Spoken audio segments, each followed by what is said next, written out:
Magandang hapon po sa ating lahat. Available po ang ating quail, table eggs at saka fertile eggs po. Okay? So, nakapagpakain, nakapagpainom na tayo, no? At dito naman po sa ating incubator, no? Ito hindi na po natin iikutin, no? Dahil mamimisa na. Tapos yun iikutin pa natin, tapos iikutin pa natin yun nasa baba, no? So marami pong nakalaman diyan, no? Na itlog ng pugo. Alright? Tapos tong mga to, titingnan natin kung pwede na bang hindi na natin sila lagyan ng sapin, no? Ayan sila, oh.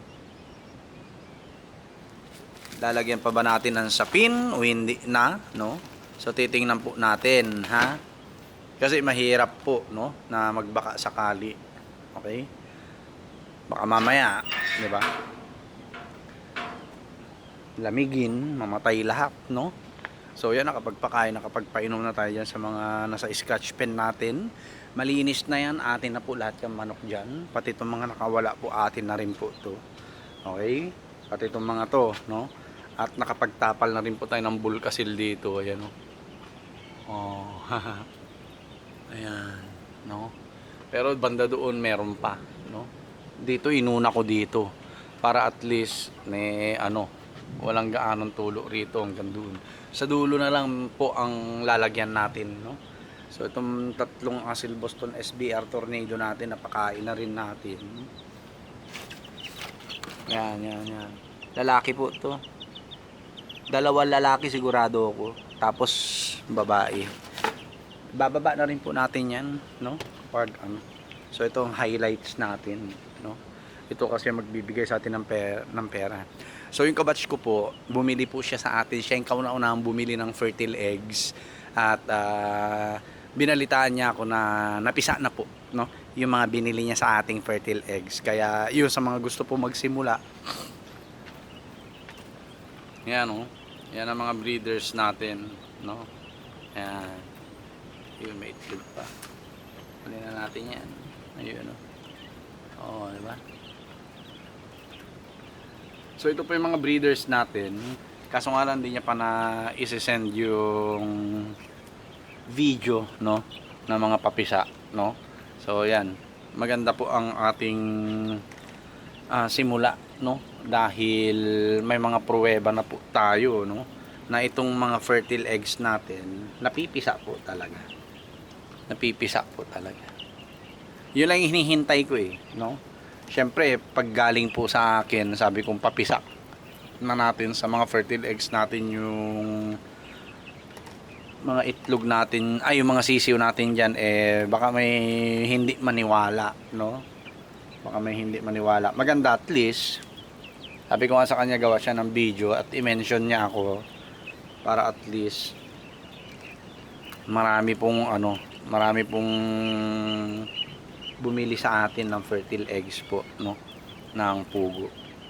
So sa pag-i-incubate naman po nito, ito na yung nakuha natin, no, sa baba. Sa pag-i-incubate po nito, same din po, same lang ng ng temperature po ng ayun, kunin ko na yan. Same din po ng temperature po ng ng itlog ng manok. 37.5 degrees Celsius. Okay? Tapos ang humidity, kaya na pong dumiskarte, no? Alam nyo naman yan. Kung nag-i-incubate kayo, so ba may magtanong, no? Ilan ng percent ang humidity ginamit mo? Sa akin po 55 to 65% po. Yun doon sa papisa natin, no? 55 to 65 po. Kaya marami po tayong itlog, no? Available. Ayan, no? Sa mga gusto po, syempre i-cater din natin yan kahit na panlaga-laga lang, no? Dahil para hindi tayo maipunan ng itlog, kailangan nating